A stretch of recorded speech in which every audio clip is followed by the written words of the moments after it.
ఘనగిరి పెనుగొండ. పెనుగొండ కోట శ్రీ సత్యసాయి జిల్లా పెనుగొండ మండలం పెనుగొండ పట్టణంలో ఉంది. ఇది సమీప పట్టణమైన హిందూపురం నుండి 36 కిలోమీటర్ల దూరంలో ఉంది.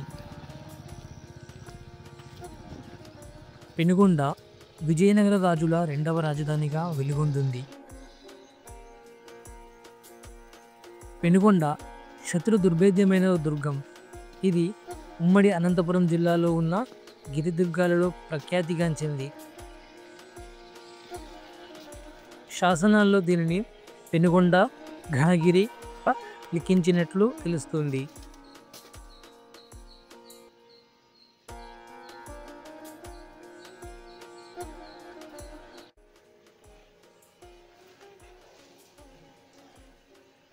హలో ఫ్రెండ్స్, గుడ్ మార్నింగ్ అందరికీ.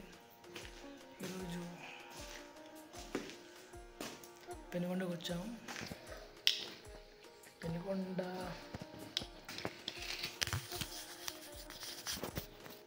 కోటలో ఉన్న లక్ష్మీనరసింహస్వామి గుడిలో ఉన్నాము. ప్రస్తుతానికైతే చాలా పురాతనమైన గుడి. ఏంటంటే మొత్తం పాడుపడిపోయింది. గుప్త నిధుల కోసం ఎక్కడెక్కడ తోలేశారు. చూస్తున్నారా, ప్రభుత్వ నిర్లక్ష్యము, ప్రజలకు అవగాహన లేకపోవడము, ఏమో మొత్తం సర్వం కూలిపోయే దిశలో ఉంది. మొత్తం చూడొచ్చు. ఇది ఒక బయట మండపం ప్రకారం. ఇంకోటి చాలా అది చూపించాల్సింది. కవర్ చేద్దాం. ఎన్ని కుదురుతాయని కవర్ చేస్తాను. ఈ కోటను మొదటగా హొయసల సామ్రాజ్యం పాలించారు.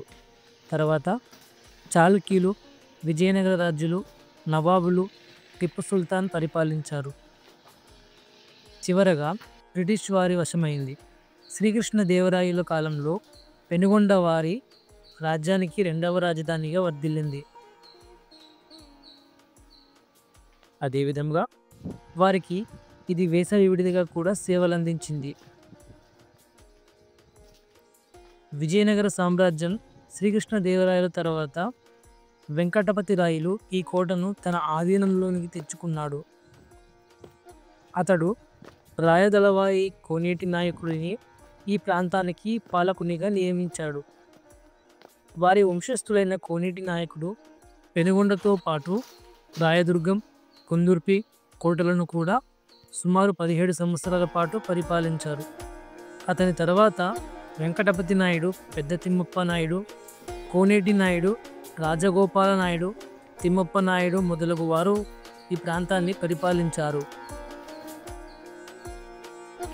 విజయనగర సామ్రాజ్యం పతనమైన తరువాత విజయనగర సామ్రాజ్య రాజధాని అయిన హంపీలోని సంపదను మొత్తం ఏనుగులు, గుర్రాల మీద ఉమ్మడి అనంతపురం జిల్లాలోని పెనుగొండ కోటకు మరియు చిత్తూరు జిల్లాలోని చంద్రగిరి కోటకు తరలించినట్టు ఒక అపోహ ప్రజల్లో బలంగా ఉంది.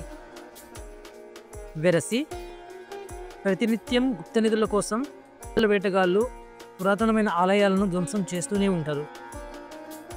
ఇలా పెనుగొండ కొండపైన చాలా పురాతన ఆలయాలు ధ్వంసానికి గురయ్యాయి.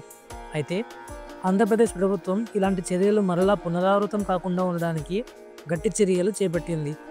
మరియు పెనుగొండ కోట పర్యాటకంగా తీర్చిదిద్దడానికి తగిన ఏర్పాట్లను కూడా చేపట్టింది.